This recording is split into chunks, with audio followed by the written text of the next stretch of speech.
Okay, so this whole single tasking thing, it seems kind of counterintuitive, right? Yeah.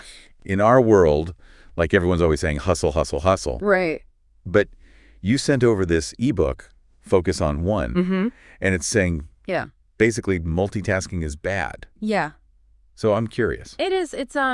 What are your thoughts on this as we unpack this together? It's definitely a super relevant topic, I think. I mean, we're just bombarded with all these messages about how we need to multitask. We got to do it all. Like you're Superwoman or Superman. Right, exactly. Yeah. You can do it all. Have it all. But the reality is maybe not so much. Absolutely. Like, The ebook's claiming that multitasking can actually reduce your productivity by like 40%.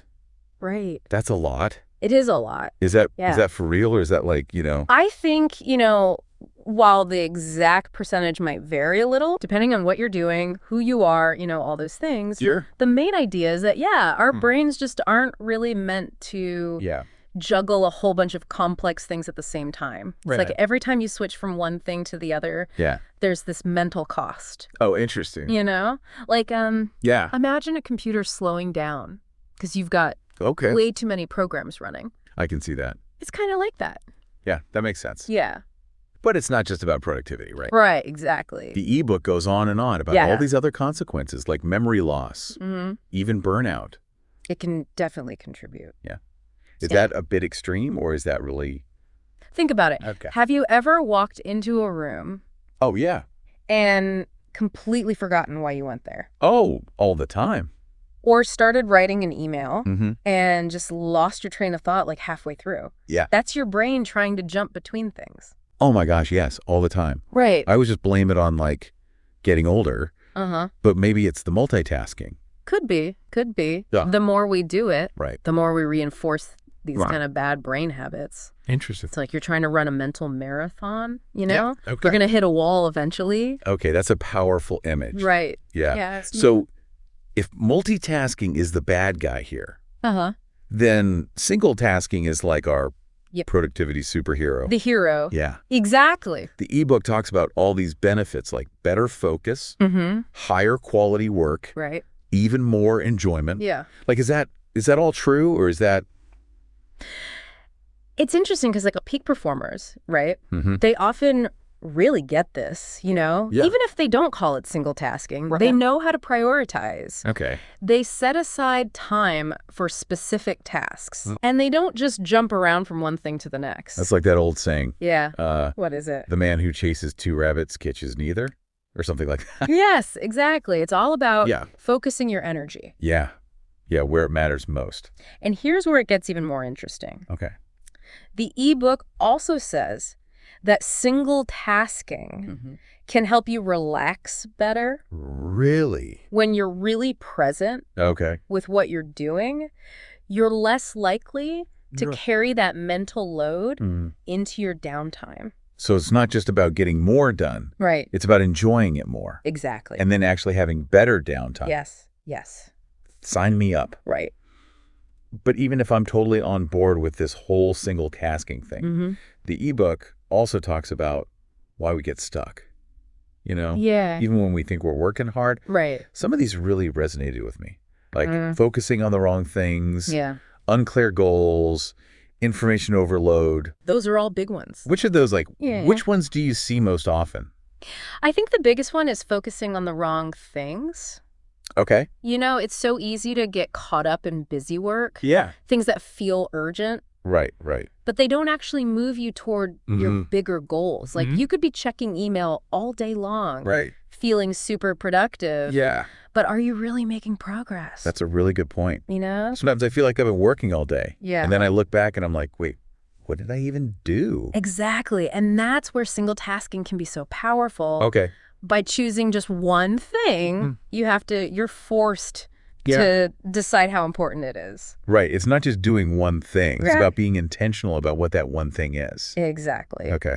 Now the ebook has like 30 tips. Wow, that's a lot. To help boost your focus. Yeah. We can't go through every single one. Sure.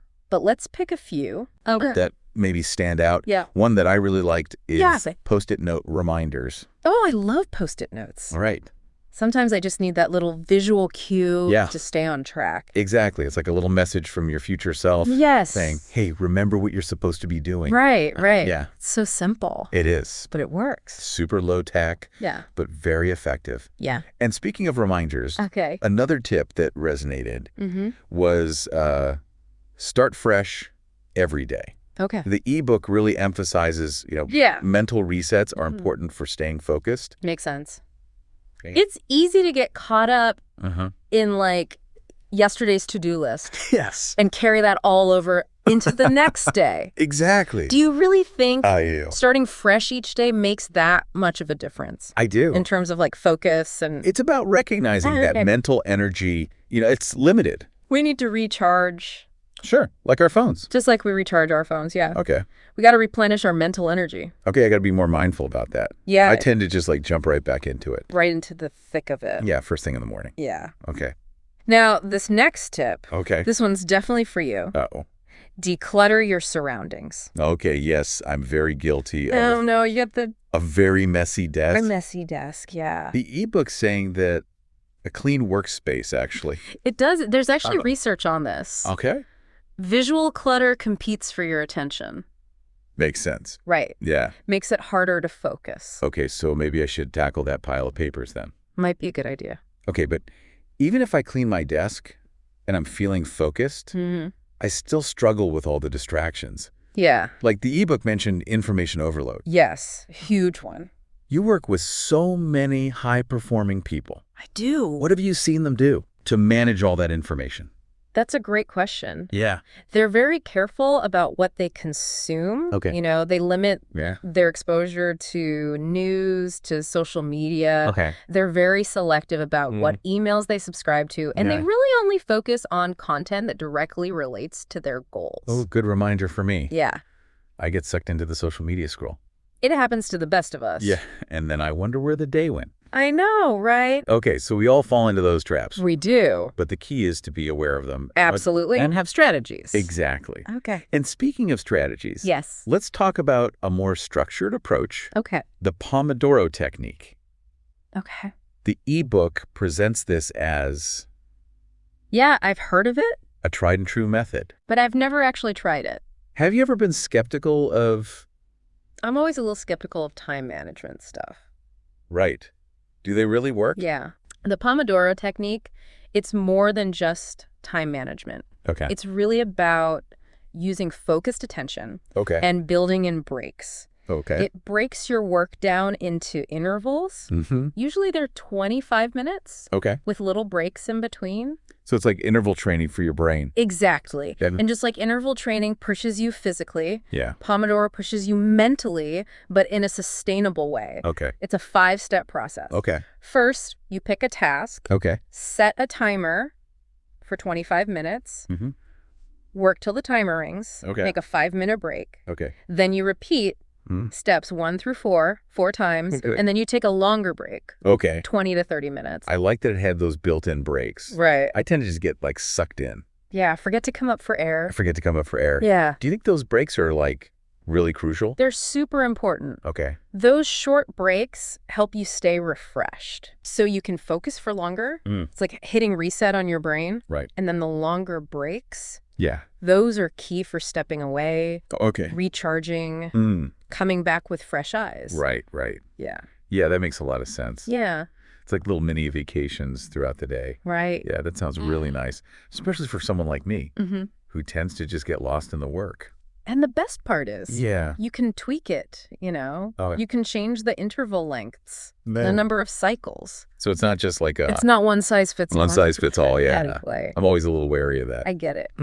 Okay, so beyond specific techniques like Pomodoro, the ebook also suggests some more general strategies for avoiding multitasking. Right. Like understanding the downsides, setting clear goals, scheduling focused work time. Yeah, all important. Are there any other strategies that you'd recommend? One that I find really helpful is creating a distraction-free environment. Okay. So that might mean silencing your phone, closing any tabs you don't need, maybe even finding a quiet spot. Oh, so it's like building a fortress of focus. Exactly. And once you've got that space, you got to be intentional about what you focus on. Right. It goes back to what we were saying before about focusing on the wrong thing. Right. No. Start with your most important task. Okay. The one that'll have the biggest impact. Okay.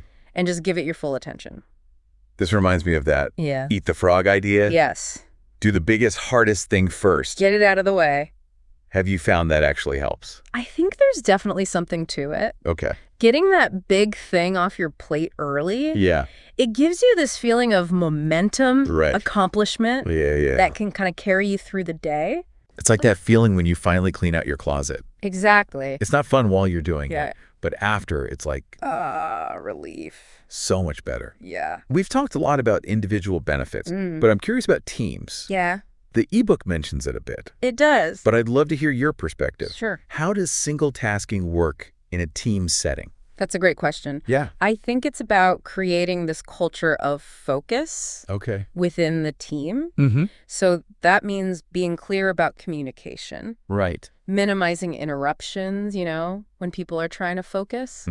And encouraging people to prioritize deep work. So it's like creating an environment where everyone feels like they can actually focus. Exactly. Without that pressure to always be available. And you know what? Yeah. When teams do this, you see some amazing results. Increased productivity, better communication. Wow. A real sense of shared purpose. Okay, so we've covered a lot. We have. The myth of multitasking. Benefits of single tasking. Right. Some practical tips. And tricks. So what does all this mean for our listener? The bottom line is single tasking isn't about doing less. Okay.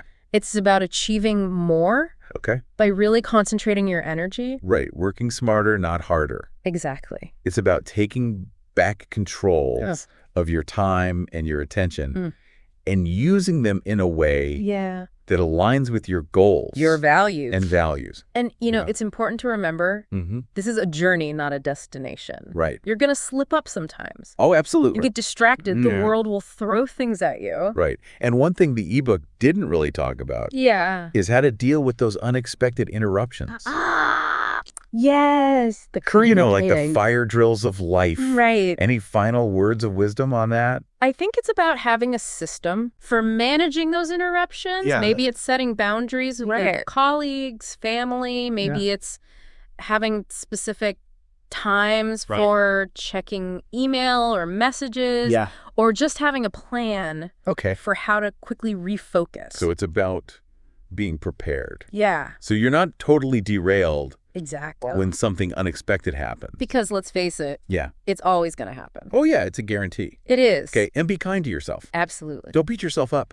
Yeah. If you get distracted. It happens. Or you struggle to focus. It's a skill. Yeah. It takes practice. Right, like anything else. Exactly. The more you practice, the better you get. This has been so eye-opening. It's been great talking about this. It really has. Yeah. It's given me a whole new way of looking at my work. I'm glad to hear that. And I'm really excited to try some of these techniques out. Remember, focus is a superpower. Okay. By using single tasking, you can unlock your potential and achieve incredible things. Yeah. But more importantly, you can create a richer, more meaningful life. Okay. Now, one final thought for you to ponder. Okay. The ebook focused on individual productivity. But what if we took these principles and applied them to our lives in general? I love that. Could focusing on one relationship, one hobby, one goal at a time lead to a more fulfilling existence? That's a beautiful question to leave our listeners with. Yeah. It's a challenge to really examine not just how we work, but how we live. Right. Could simplifying, prioritizing, focusing on one thing bring us more joy, deeper connections, a greater sense of purpose? Yeah. I think it's worth exploring. This has been such a thought-provoking deep dive. It has. I feel like I have all these new tools I'm glad. and perspectives to help me deal with all the craziness of modern life. It's a lot to handle. It really is. It is. Okay, well, that's it for this deep dive. Great talking with you. We hope this conversation has given you some new ideas. I hope so. And inspired you to embrace the power of focus. Absolutely. Focus is key. Until next time, keep diving deep. Keep diving. And remember, focus on one one thing at a time. It's almost like applying mindfulness to like everyday life.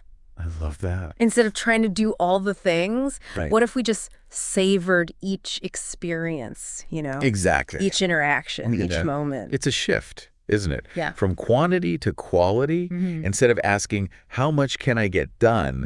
It's how deeply can I experience this? I love that. Yeah. It's a good reminder that single tasking, it's not just about getting stuff done. It's about being present, engaged, actually living your life. And who knows what we might find when we slow down, pay attention. Focus on one thing. We might discover things in our work, relationships, even ourselves. This has been such a It's been great. Thought-provoking deep dive. Yeah, I'm glad you found it helpful. I feel like I have this whole new toolkit to help me deal with life. I love that. It's been amazing. It's been a pleasure talking about this with you. Remember, focus is a superpower. It is. By using single tasking, you can unlock your potential and do amazing things. You can. But even more importantly, you can create a richer, more meaningful life. That's what it's all about, right? That's what it's all about. Yeah. Well, that wraps up this deep dive. It does. We hope this conversation has sparked some new ideas. I hope so. And inspired you to embrace the power of focus. Focus on one. Until next time. Keep diving deep. Keep diving. And remember, focus on one.